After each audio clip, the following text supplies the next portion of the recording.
Imagine waking up one day as a regular Joe, and by nightfall, you're swimming in riches because of some wild scheme involving a river in America and a gambler's dream. But then, poof, it's all gone, and half of Europe is broke. Wait, what? That's the Mississippi Bubble, folks, and it's one of the craziest financial disasters in history. Hey everyone, welcome back to the channel, where we dive into the most insane stories from financial history, like bubbles, scandals, and tycoons that make today's crypto craziness look tame. Today, we're talking about the Mississippi Bubble of 1720 in France, masterminded by this Scottish dude named John Law. It didn't just wreck France, it sucked in UK investors too, and even inspired the South Sea bubble across the channel. Why should you care? Because this wild ride shows how hype and greed can turn economies upside down, lessons that hit home with stuff like stock market frenzies today. Stick around, I'll break down the whole story, plus what we can learn to avoid getting burned. Let's jump in. All right, picture France in the early 1700s.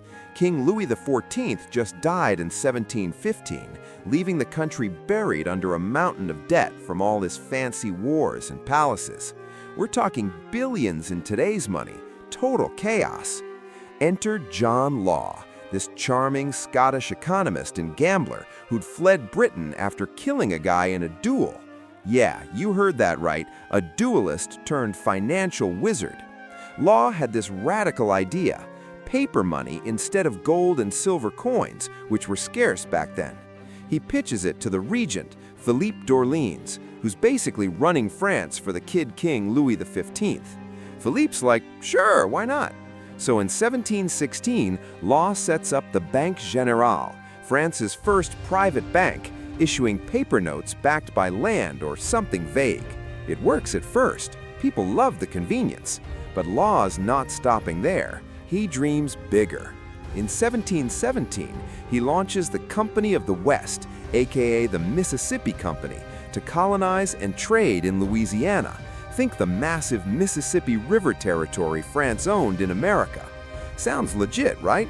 Gold, furs, endless riches just waiting. Law gets clever. He merges the company with other trade monopolies, Africa, China, you name it, and renames it the Company of the Indies. By 1719, it's got exclusive rights to tobacco, slaves, and basically all French overseas trade. To fund it, Law issues shares, starting at 500 livres each, about a year's wage for a worker. They're affordable. But here's the genius scheme. Law hypes the heck out of Mississippi's potential. Rumors fly about emerald mines and mountains of silver that don't exist. People go nuts buying shares. Things get wild. Law's bank starts printing money like crazy to loan out for share buys. Share prices rocket from 500 to over 10,000 livres by late 1919. Some say up to 18,000. Millionaires pop up overnight. Word spreads to the UK, and British investors sneak in, betting big. Paris becomes this frenzy of speculation, streets packed with folks trading, even nobles selling jewels to get in. Law's living like a rock star, appointed Controller General of Finances in 1720. But wait, guess what? Reality bites. No real profits from Mississippi yet. Colonization's a flop, with swamps, mosquitoes, and zero gold rushes. People start questioning, where's the money? Law tries tricks, like devaluing coins to force paper use, but it backfires. Inflation explodes. Bread prices triple. By May 1720, he admits shares are overvalued and tries to deflate them gently. Panic. Everyone sells. Shares crash to under 500 by year's end. Riots in Paris. Law flees in disguise to Venice, dying broke in 1729. France's economy tanks for years, and UK folks lose fortunes too, fueling their own South Sea bubble that bursts the same year. I couldn't believe how one guy's idea snowballed into this epic fail when I first dug into it. Total madness. Whoa, right? If you're hooked on this roller coaster so far, and I know you are, hit that subscribe button real quick. It seriously helps the channel grow, and you'll get more epic finance tales like this every week. Thanks, legends. But the fallout? Devastating. Thousands ruined, from peasants to princes. France bans joint stock companies for decades, stunting growth. And across the channel, it amps up the South Sea hype, leading to Britain's crash. John Law's wild scheme, a mix of innovation and fraud that changed banking forever. So what can we take from this bubble bursting?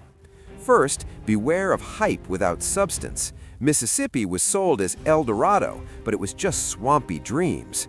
Sound familiar with some meme stocks or NFTs today? Second, easy money policies, like Law's printing press, can fuel bubbles but lead to nasty inflation crashes. Hello, modern central banks. Third, greed blinds everyone. Even smart folks got swept up. And fourth, diversification matters. Don't bet the farm on one hot tip.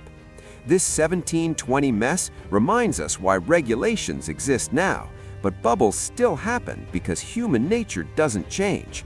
Crazy how history rhymes, huh?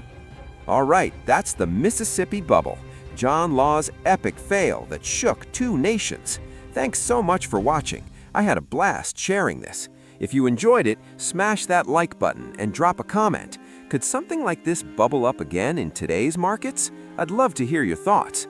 Subscribe if you haven't. Next up, we're tackling the tulip mania madness. See you in the next crazy story. Peace out.